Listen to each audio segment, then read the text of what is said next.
بسم اللہ الرحمن الرحیم۔ السلام علیکم۔ سلطان صلاح الدین ایوبی ایک بہت ہی نیک، بہادر اور رحم دل اور انصاف پسند سلطان تھے، اور اپنی بہادری کی وجہ سے صلیبیوں کو شکست پہ شکست دوچار کر کے اپنی سلطنت کو پھیلا رہے تھے، اور وہ پوری کوشش کرتے تھے کہ پوری سلطنت میں امن و سکون اور انصاف کی فضا برقرار رکھ سکیں اور ہر امیر غریب آسانی سے انصاف حاصل کر سکیں۔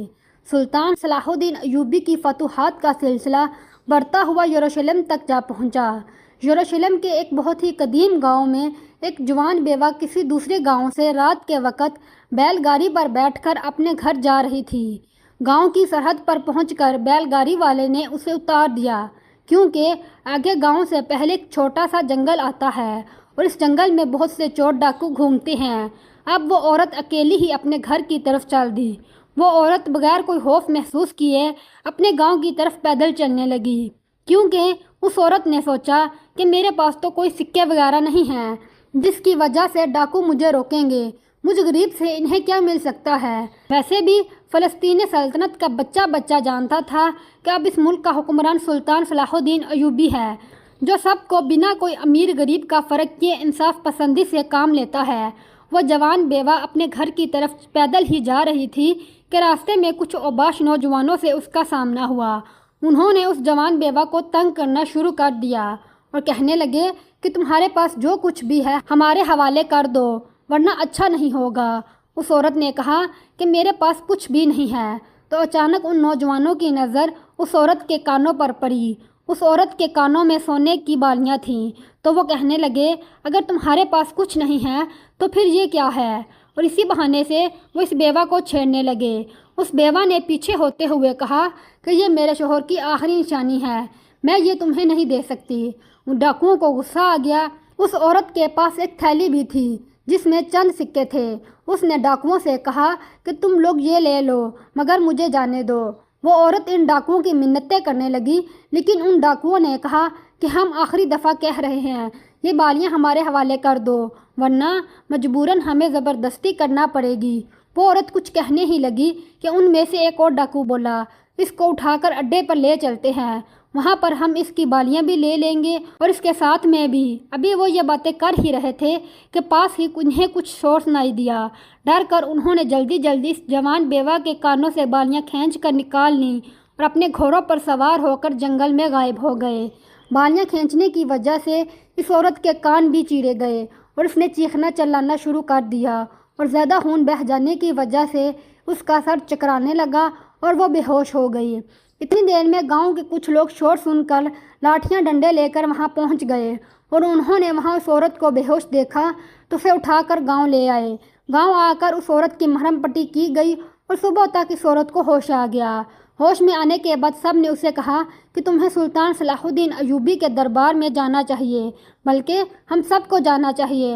اب وہ ہی ہے جو ہمیں ان ڈاکوؤں سے نجات دلوا سکتے ہیں، بلکہ ہم تو یہ بہت پہلے ہی کر لیتے، لیکن یہاں کے صوبے دار نے کوئی خاص کوشش نہیں کی انہیں پکڑنے کی۔ لیکن ہم نے سنا ہے کہ سلطان صلاح الدین ایوبی کسی کام سے یہاں آئے ہوئے ہیں اور وہ ضرور ان ڈاکوؤں کو پکڑ لیں گے۔ ہم نے سلطان صلاح الدین ایوبی کے انصاف اور بہادری کے بڑے چرچے سنے ہیں۔ تمہاری تو قسمت اچھی تھی کہ ہم لوگ وقت پر پہنچ گئے، ورنہ تم سے پہلے نہ جانے کتنے لوگوں کی جان لے چکے ہیں اور نہ جانے کتنی لڑکیوں کی عزت لوٹ چکے ہیں۔ اور پھر وہ عورت اور گاؤں کے کچھ لوگ سلطان صلاح الدین ایوبی کی خدمت میں حاضر ہوئے اور ساری بات انہیں بتائی۔ سلطان یہ سن کر شدید غصے میں آ گئے اور انہوں نے اس صوبے دار کو بلا کر اس سے پوچھا کہ اس سلسلے میں تم نے کیا کیا؟ تو صوبے دار نے بوکھلا کر جھوٹ بول دیا کہ میں نے بہت کوشش کی، لیکن وہ ڈاکو بہت چال باز ہیں، ہر بار بچ کر بھاگ جاتے ہیں۔ یہ سن کر سلطان نے کہا کہ اگر تم میں لوگوں کو تحفظ فراہم کرنے کی ہمت نہیں ہے تو اس عہدے پر بھی رہنے کا کوئی حق نہیں پہنچتا تمہیں۔ اس کے بعد سلطان نے اعلان کیا کہ جو کوئی بھی ان ڈاکوؤں کو پکڑ کر میرے سامنے پیش کرے گا تو میں اسے اس جگہ کا نیا صوبے دار مقرر کر دوں گا، پھر چاہے وہ کتنا ہی معمولی انسان کیوں نہ ہو، لیکن انصاف نہ کرنے کی صورت میں اسے بھی سزا دینے میں ایک لمحہ بھی نہ لگاؤں گا۔ یہ سن کر بہت سے لوگوں نے ان ڈاکوؤں کو پکڑنے کی کوششیں شروع کر دیں۔ سلطان نے یہ سب ان ڈاکوؤں کو جلد سے جلد پکڑنے کے لیے کہا تھا، لیکن وہ خود بھی آرام سے نہ بیٹھے۔ انہوں نے محل میں پیغام بھجوا دیا کہ وہ ابھی کچھ اور دن یروشلم میں ہی رہیں گے، اور پھر اس عورت اور اپنے سپاہیوں کے ساتھ موقع واردات پر آ گئے۔ جائے وقوع سے کچھ دوری پر سلطان صلاح الدین ایوبی نے خیمہ لگایا اور اس وقت تک اسی جگہ ٹھہرنے کا فیصلہ کیا جب تک سلطان صلاح الدین ایوبی اور ان کے سپاہی ان مجرموں کو پکڑ نہ لیں اور اس عورت اور گاؤں کے باقی لوگوں کو اس کا حق اور انصاف نہ دلوا دیں۔ ساتھ ہی سلطان صلاح الدین ایوبی نے یہ اعلان کیا کہ میں اور نہ ہی کوئی سپاہی اس وقت تک اپنے گھر نہیں جا سکتے جب تک ان ڈاکوؤں کو پکڑ نہ لیں۔ علاقے کے تمام لوگ سلطان صلاح الدین ایوبی کے اس اعلان پر بڑا حیران ہوئے، کیونکہ اس سے پہلے ایسا کبھی نہیں ہوا تھا۔ 2 دن تک مجرموں کو تلاش کیا گیا مگر وہ کہیں نہ ملے، مگر سلطان نے ہمت نہ ہاری اور ادھر ہی بیٹھے رہے۔ گاؤں والوں کے سردار نے سلطان صلاح الدین ایوبی اور ان کے سپاہیوں کے لیے کھانے کی پیشکش کی تو سلطان غصے میں آ گئے اور کہا کہ تم ہمیں کھانا کھلانے کی بجائے ان ڈاکوؤں کو پکڑنے میں اپنا وقت لگاؤ جب تک اس عورت کے ملزم بازیاب نہیں ہو جاتے اور اس عورت کو اس کا حق اور انصاف نہیں مل جاتا، میں اور میرے تمام سپاہی یہیں پر رہیں گے۔ گاؤں والے بڑے حیران تھے اور یہ چہ مگویاں کرنے لگے کہ ہمیں تو ایسا لگتا ہے کہ یہ عورت سلطان صلاح الدین ایوبی کی کوئی رشتہ دار ہے، کیونکہ سلطان بہت غصے میں تھے اور نہ دن کو آرام کرتے اور نہ رات کو، اور نہ ہی اپنے تمام سپاہیوں کو آرام کرنے دیتا، حتیٰ کہ بجائے مسجد میں جا کر نماز پڑھنے کے اسی جگہ پر باجماعت ہر نماز ادا کرواتے اور ان ڈاکوؤں کو پکڑنے کی مختلف ترکیبیں سوچتے، لیکن کوئی بھی ترکیب کارگر ثابت نہ ہوئی اور آخرکار سلطان نے ایک بہت قیمتی اور انمول سونے کے سکے میں سوراخ کروایا۔ ایک ماہر سونار نے اس میں سوراخ کیا اور پھر سکے میں ڈوری ڈال کر ایک بکری کے گلے میں باندھ دی۔ تمام سپاہی اور گاؤں والے لوگ سب حیران تھے کہ سلطان صلاح الدین ایوبی نے اتنا قیمتی سونے کا سکہ اس بکری کے گلے میں کیوں ڈال دیا ہے؟ ان کا آخر مقصد کیا ہے؟ جو بھی یہ دیکھتا گہری سوچ میں ڈوب جاتا۔ سلطان نے جب بکری کے گلے میں وہ سکہ ڈال دیا اور حکم دیا کہ اس بکری کو چھوڑ دو، یہ جہاں مرضی چلی جائے اس کو جانے دو۔ بکری نے ایک سمت میں چلنا شروع کر دیا، وہ چلتی جا رہی تھی اور ایک مخصوص سمت میں اپنی مرضی سے چلی جا رہی تھی۔ سلطان کے کچھ سپاہی بھی اس کے پیچھے مخصوص فاصلے کو رکھے ہوئے چلتے جا رہے تھے۔ کافی دیر بعد وہ بکری جنگل کے بیچوں بیچ ایک غار کے قریب گھومنے لگی۔ کچھ دیر بعد غار سے 2 آدمی نکلے اور ایک طرف کو چلنے لگے کہ اچانک ان کی نظر اس بکری پر پڑی تو وہ حیران ہو گئے اور اس بکری کے گلے سے وہ سونے کا سکہ نکالنے لگے۔ اچانک سے سپاہیوں نے انہیں پکڑ لیا، پھر انہیں سلطان صلاح الدین ایوبی کے سامنے حاضر کر دیا۔ قبیلے کے لوگوں میں موجود ایک بوڑھا آدمی جو رہ نہ سکا اور سلطان صلاح الدین ایوبی سے گزارش کرنے لگا کہ سلطان معظم، آپ نے بکری کے گلے میں اپنی جیب سے نکال کر سونے کا سکہ کیوں ڈالا؟ سلطان نے بتایا کہ یہ خاص نسل کی بکری ہے، اس کے گلے میں سونا تھا، یہ اسی سمت میں ہی گئی جہاں قدیم سونا موجود تھا۔ اس عورت اور گاؤں کے باقی لوگوں سے سونا لوٹ کر انہوں نے اسی غار میں چھپایا تھا، تو اسی وجہ سے یہ بکری اسی طرف گئی۔ پھر سلطان صلاح الدین ایوبی نے ان دونوں کی مدد سے باقی کے 2 ڈاکوؤں کو بھی پکڑ لیا۔ ان 4 مجرموں سے پوچھا کہ اپنی سزا خود ہی منتخب کرو۔ وہ چاروں سر جھکا کر کھڑے رہے اور کوئی بھی جواب نہ دے سکے۔ سلطان صلاح الدین ایوبی بھی خاموش ہو گیا اور نہ جانے اپنے دماغ میں کیا سوچ رہے تھے کہ اچانک سلطان صلاح الدین ایوبی نے ایک سپاہی کو حکم دیا کہ علاقے بھر میں منادی کرا دو کہ آج فلاں مقام پر ایک بہت بڑا میلہ لگے گا۔ میلے کا نام سنتے ہی گاؤں کے لوگوں کا ہجوم اس ریت کے ٹیلے پر جمع ہونے لگا۔ جب ہزاروں کی تعداد میں لوگ جمع ہو گئے تو سلطان صلاح الدین ایوبی نے اتنے بڑے ہجوم کے سامنے اس عورت کے ہاتھ میں ایک گرم سلائی دی اور کہا کہ 4 نوجوانوں کے کانوں سے گرم سلائی گزارو تاکہ ان کو بھی اس درد کا احساس ہو جو تم نے محسوس کیا۔ ہجوم میں کھڑا ہر شخص بڑے ہی غور سے دیکھ رہا تھا اور اکثر لوگوں کے تو ہوش ہی اڑ گئے تھے، کیونکہ یہ منظر ہی اتنا دردناک تھا اور وہ 4 ڈاکو درد سے چلا رہے تھے، اونچی اونچی رو رہے تھے۔ سلطان اور اس عورت سے معافی کی بھیک مانگ رہے تھے، لیکن سلطان نے انہیں معافی نہ دی اور اس میلے میں موجود ہر شخص یہ خوفناک منظر دیکھ کر توبہ توبہ کرنے لگا۔ سلطان نے میلے کا نام صرف اس لیے لیا کہ لوگوں کو اکٹھا کیا جا سکے، لیکن سلطان کا اصل مقصد ان تمام لوگوں کو اکٹھا کرنے کا یہ تھا کہ ان ڈاکوؤں کو سزا دیتے وقت سلطنت کا ہر آدمی یہ دیکھ لے کہ اگر کوئی چوری یا بدکاری کرے گا تو اس کی سزا کیا ہوگی۔ لوگوں نے اس واقعے سے بہت زیادہ عبرت حاصل کی۔ اس کے بعد سلطان صلاح الدین ایوبی نے مستقل طور پر وہ سونے کا سکہ اس بکری کے گلے میں ڈال دیا اور حکم دیا کہ آج کے بعد اس بکری کو کوئی بھی نہیں باندھے گا، یہ جہاں مرضی گھومے پھرے۔ جس بڑے سے بڑے چور یا ڈاکو میں ہمت ہے تو اس بکری کے گلے سے یہ سونے کا سکہ اتار کر دکھائے۔ کہتے ہیں کہ کئی سال تک وہ سونے کا سکہ بکری کے گلے میں سے کوئی شخص اتار نہ سکا، کیونکہ سب نے ان چاروں ڈاکوؤں کا انجام دیکھ لیا تھا۔ جب سلطان صلاح الدین ایوبی یروشلم سے واپس لوٹے تو علی بن سفیان نے بتایا کہ شام میں اللہ کا ایک بہت ہی نیک، پرہیزگار اور متقی شخص آیا ہے جو ہر وقت اللہ تعالیٰ کی عبادت میں مشغول رہتا ہے۔ پھر علی بن سفیان نے کہا کہ یہ اللہ تعالیٰ کی بہت بڑی نعمت ہے کہ دنیا میں رہتے ہوئے انسان دنیا سے غافل ہو کر اللہ تعالیٰ سے لو لگا لے اور اس کی عبادت میں اپنی زندگی گزارے۔ یہ درویش کبھی جنگلوں میں، کبھی صحراؤں میں، اور جہاں ان کا من کرتا ہے وہیں پر اپنا ٹھکانہ بنا لیتے ہیں۔ علی بن سفیان نے مزید کہا کہ آہستہ آہستہ لوگ اس سے اپنے دنیاوی اور دینی دونوں طرح کے سوالات پوچھنے لگے ہیں، اور یہ اللہ کا نام لے کر ان کے سوالوں کے جواب دیتا ہے اور لوگوں کو ان پر مزید بھروسہ ہو جاتا ہے۔ آہستہ آہستہ اس کی شہرت بڑھتی گئی، حتیٰ کہ پورے شام میں یہ بات مشہور ہو گئی کہ ہمارے دین اور دنیاوی ہر لحاظ کے سوالات کا اس درویش کے پاس جواب ہوتا ہے، اور اس کی شہرت 4 سو پھیل چکی ہے۔ سلطان صلاح الدین ایوبی یہ سن کر کافی حیران بھی ہوا اور خوش بھی کہ اللہ کے نیک بندے جہاں پر ہوتے ہیں وہاں خداوند تعالیٰ کا خاص کرم ہوتا ہے۔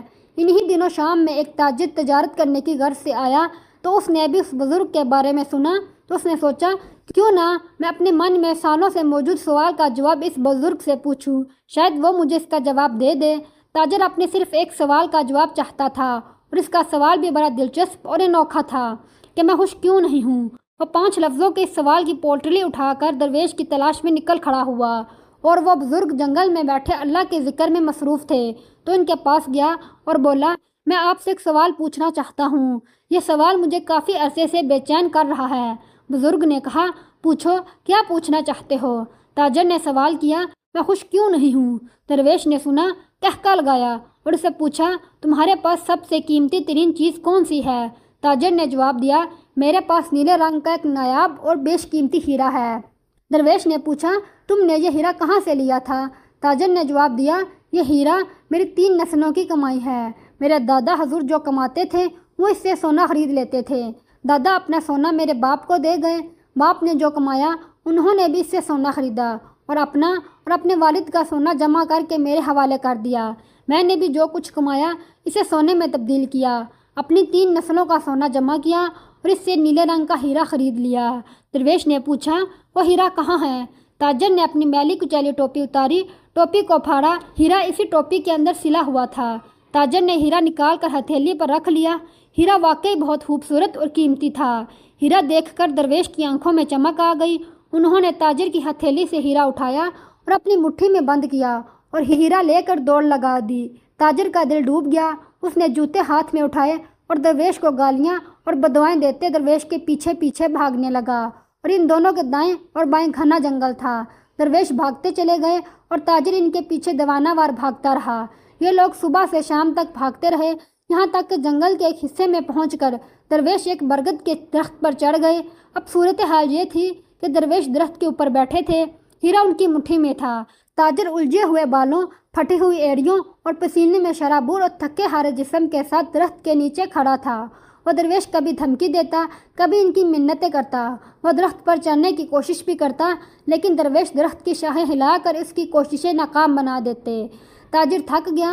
درویش نے اس سے کہا، میں تمہیں صرف ایک شرط پر ہیرا واپس کروں گا کہ تم مجھے اپنا خدا مان لو۔ تاجر نے آؤ دیکھا نہ تاؤ فوراً ہاتھ باندھے اور درویش کی عظمت و خدائی کا نعرہ لگا دیا۔ درویش نے مٹھی کھولی، ہیرا اٹھایا اور تاجر کے پیروں میں پھینک دیا۔ تاجر کے چہرے پر چمک آ گئی۔ اس نے لپک کر ہیرا اٹھایا، پھونک مار کر اسے صاف کیا، ٹوپی میں رکھا اور دیوانوں کی طرح کہکے لگانے لگا۔ درویش درخت سے نیچے اترے، تاجر کے کندھے پر ہاتھ رکھا اور فرمایا، ہم صرف اس وقت ہی خوش ہوتے ہیں جب ہمیں کھوئی ہوئی نعمتیں واپس ملتی ہیں۔ تم اپنی طرف دیکھو، تم اس وقت کتنے خوش ہو، یہاں تک کہ تم اپنی کھوئی ہوئی چیز کو واپس پانے کے لیے ایک انسان جس نے دھوکے سے تمہارا ہیرا بھی ہتھیا لیا اس کو خدا کہنے پر مجبور ہو گئے۔ تاجر نے اپنے کہکوں پر توجہ دی، تھوڑا سا سوچا اور اس کے بعد پوچھا، حضور میں سمجھا نہیں، کچھ وضاحت کر دیں۔ درویش نے فرمایا، یہ تمہارے سوال کا جواب ہے۔ اللہ تعالیٰ کی نعمتیں ہیرو کی طرح ہوتی ہیں۔ ہم ان نعمتوں کو ہیرو کی طرح ٹوپیوں میں سی کر پھرتے رہتے ہیں۔ ہم ان کی اصل قدر و قیمت بھول جاتے ہیں۔ اللہ تعالیٰ ایک دن ہم سے یہ نعمتیں چھین لیتا ہے۔ ہمیں اس دن پہلی بار ان نعمتوں کے قیمتی ہونے کا اندازہ ہوتا ہے۔ ہم اس کے بعد چھینی ہوئی نعمتوں کے پیچھے اس طرح دیوانہ وار دوڑتے ہیں جس طرح تم ہیرے کے لیے میرے پیچھے بھاگے تھے۔ ہم نعمتوں کے حصول کے لیے اس قدر دیوانے ہو جاتے ہیں کہ ہم اپنے جیسے انسانوں کو خدا تک مان لیتے ہیں۔ اللہ تعالیٰ کو پھر ایک دن ہم میں سے کچھ لوگوں پر رحم آ جاتا ہے اور وہ ہماری نعمتیں ہمیں لوٹا دیتا ہے، اور ہمیں جو ہی وہ نعمتیں دوبارہ ملتی ہیں ہم خوشی سے چھلانگیں لگانے لگتے ہیں۔ درویش نے اس کے بعد قہقہ لگایا اور فرمایا، تم صرف اسی لیے اداس تھے کہ تم نے نعمتوں کے دوبارہ حصول کا تجربہ نہیں کیا تھا۔ تمہیں نعمت کی قدر و قیمت کا اندازہ ہی نہیں تھا۔ اب جب کہ تمہیں ان نعمتوں کی قدر و قیمت کا اندازہ ہو چکا ہے تو جو تمہارے پاس موجود ہے اس کا شکر ادا کرو اور کوشش کرو کہ کسی بھی مشکل سے مشکل وقت میں بھی کبھی کسی کو خدا ماننے کی بھول نہ کرو، کیونکہ انسان تو صرف وسیلہ ہوتے ہیں۔